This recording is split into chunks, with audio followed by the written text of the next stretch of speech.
Kenal kita nggak? Kalau nggak kenal, kenalan dulu dong. Oke.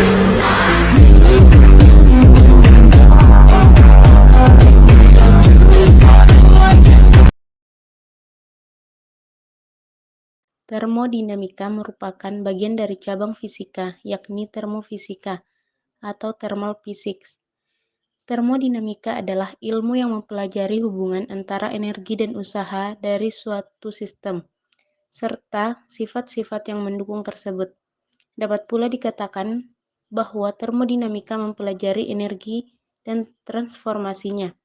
Termodinamika juga dapat diartikan sebagai ilmu yang menjelaskan kaitan antara besaran fisis tertentu yang menggambarkan sikap zat di bawah pengaruh kalor. Besaran fisis ini disebut koordinat makroskopis sistem.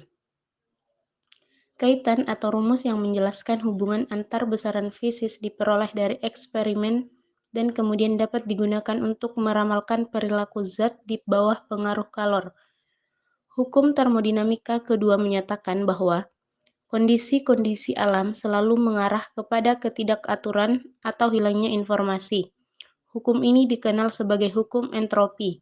Entropi adalah selang ketidakteraturan dalam suatu sistem. Entropi sistem meningkat ketika suatu keadaan yang teratur, tersusun dan terencana menjadi lebih tidak teratur, tersebar dan tidak terencana. Semakin tidak teratur, semakin tinggi pula entropinya. Hukum entropi menyatakan bahwa seluruh alam semesta bergerak menuju keadaan yang semakin tidak teratur, tidak terencana, dan tidak terorganisir. 1. Hubungan energi dan perubahan entalpi. Energi adalah kemampuan suatu benda untuk melakukan kerja, dapat berupa energi kinetik dan energi potensial. Adapun energi termal adalah jumlah energi kinetik dari suatu benda. Dilansir dari ensiklopedia.com, energi termal tersebut didapat dari tinggi suhunya. Semakin tinggi suhu, akan semakin besar gerakan acak molekulnya. Entalpi adalah jumlah energi internal dalam suatu sistem untuk melakukan kerja pada tekanan tetap. Dari pengertian tersebut, maka dapat dirumuskan entalpi sebagai berikut. H sama dengan E ditambah W, dengan H adalah entalpi, E adalah energi, W adalah usaha. Persamaan tersebut berlaku pada tekanan yang tetap atau biasa disebut dengan isobarik. Pada proses isobarik, perubahan suhu akan menyebabkan perubahan volume sebagai berikut. P dikali V per T sama dengan konstan, dengan V1 per T1 sama dengan V2 per T2. Sehingga usaha dapat dirumuskan sebagai berikut. W sama dengan P dikali delta V, dengan P adalah tekanan, V adalah volume. Entropi merupakan fungsi keadaan dan dapat dianggap sebagai keteraturan suatu sistem. Perubahan entropi atau delta S ketika sejumlah kalor diberikan kepadanya dengan proses reversible pada temperatur konstan dinyatakan sebagai berikut. Delta S sama dengan Q Joule atau J dibagi T Kelvin atau K sama dengan KLN P. Nah, maka berdasarkan rumus di atas menyatakan bahwa seluruh alam semesta akan bergerak menuju keadaan yang semakin tidak teratur, tidak terencana, dan tidak terorganisir. Entropi adalah suatu besaran termodinamika terkait perubahan setiap keadaan dari keadaan awal hingga keadaan akhir sistem.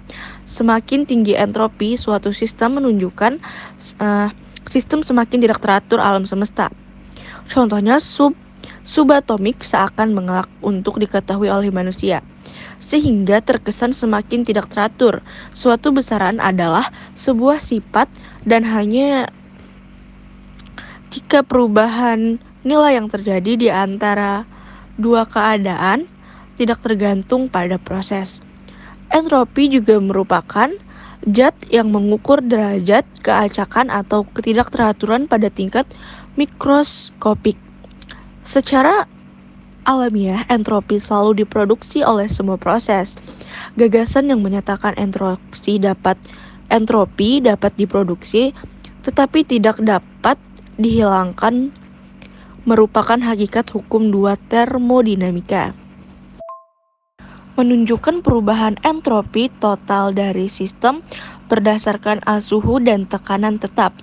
G sama dengan Energi bebas Gibbs (dG) digunakan untuk menggambarkan perubahan energi sistem pada temperatur dan tekanan konstan. dG sama dengan energi bebas Gibbs untuk menentukan kespontanan reaksi dengan fokus hanya pada sistem. Energi bebas Gibbs dilambangkan dengan delta G, digunakan untuk memprediksi apakah suatu reaksi dapat berjalan atau tidak, spontan atau tidak. Ada beberapa hal yang perlu kita pelajari dan akan dijelaskan pada penjelasan di bawah ini. Energi bebas Gibbs standar delta G derajat. Menghitung delta G derajat untuk menghitung energi bebas Gibbs standar dapat kita gunakan rumus di bawah ini. Delta G derajat sama dengan delta H derajat dikurang T delta S derajat. Dengan delta H derajat adalah perubahan entalpi, T adalah suhu, dan delta S derajat adalah perubahan entropi. Jika semua data rumus di atas diketahui, maka tentu kita dapat dengan mudah mencarinya. Harga delta G derajat bukan, namun harus kalian ingat adalah perubahan entropi biasanya dihitung dalam satuan energi Joule, sedangkan energi bebas Gibbs dan perubahan entalpi dihitung dalam kilojoule. Agar tidak terjadi kesalahan, jangan lupa mengubah satuan entropi dari joule menjadi kilojoule.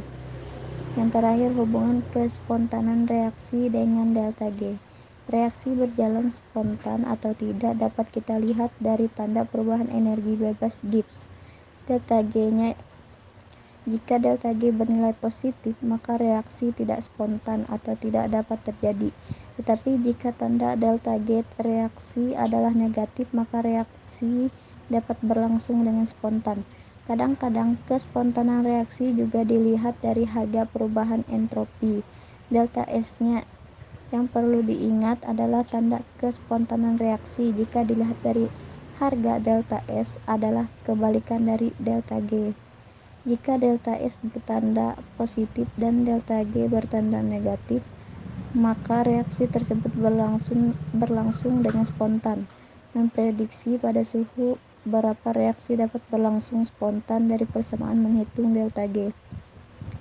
Delta G sama dengan delta H dikurang T delta S.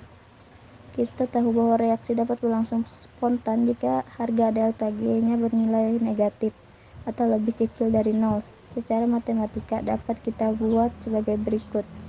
Delta G kurang 0. Jika kita gabungkan persamaan satu dengan yang kedua, maka hasilnya adalah sebagai berikut. Delta G kurang 0, delta H dikurang T delta S kurang 0. Menggunakan persamaan di atas, kita bisa mencari pada suhu berapakah suatu reaksi berlangsung spontan.